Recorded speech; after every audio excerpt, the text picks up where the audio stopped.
જો ધ્યાન નહીં.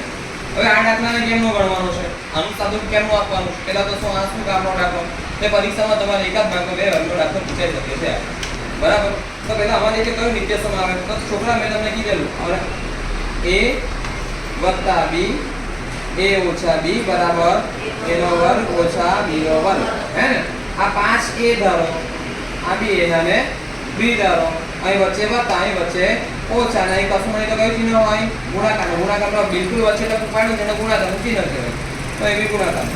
તો a નો વર્ગ માઈનસ b નો વર્ગ. આ દાખલો ડાયરેક્ટ અહીંથી ગણવું છું, ધ્યાન નહીં. a તરીકે શું છે 5, તો કે 5 નો વર્ગ માઈનસ b તરીકે શું છે વર્ગમૂળ 5, b તરીકે શું છે વર્ગમૂળ 5, તો કે વર્ગમૂળ 5 નો વર્ગ. કોનો વર્ગ? વર્ગમૂળ 5 નો વર્ગ, તો કે વર્ગ વર્ગમૂળ યા તો વૈધું શું 5 નો વર્ગ કેટલો થાય, પાછું 5 નો વર્ગ એટલે 5, 5 નો વર્ગ એટલે 5 ને 2 વાર ગુણવાના. કેટલી વાર ગુણવાના? 2 વાર ગુણવાના. પાછું 25, 25 - 5, 25 થી 5 જાય તો કેટલા વધે 20. તો આ કેટલા જવાબ આનો બગડને મીંડે 20. તેવી રીતે આ પણ એક નિત્યસમ છે બેઠું, પણ અમારે તો આ પ્લસ પછી એ માઈનસ છે, તે માઈનસ પછી પ્લસ, તમે 1 * 2 કરો કે 2 * 1 કરો, જવાબ શું થાય 2 થાય. આ દાખલો બીજો છે, ચોથો દાખલો બેઠો આની જેવો છે, એટલે પહેલા ચોથો હાથે ગણાવ્યો છે, પછી તમને ત્રીજો ગણાવીશ, બરાબર. ચાલો ધ્યાન આપો આગળ.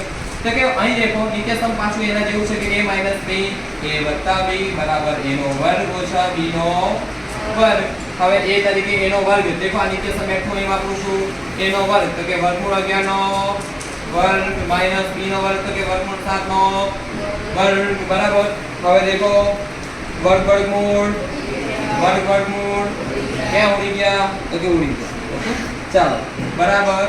11 - 7, 11 માંથી 7 જાય તો ચોગડે 4. તો બંને દાખલાનો જવાબ 2 અને ચોથા ઉદાહરણ 15 નું આવી ગયો છે. હવે એની પછી આપણે ત્રીજો દાખલો ગણીશું. ઓકે, ના હોત પડે તો મને પૂછી શકો છો. ઓકે.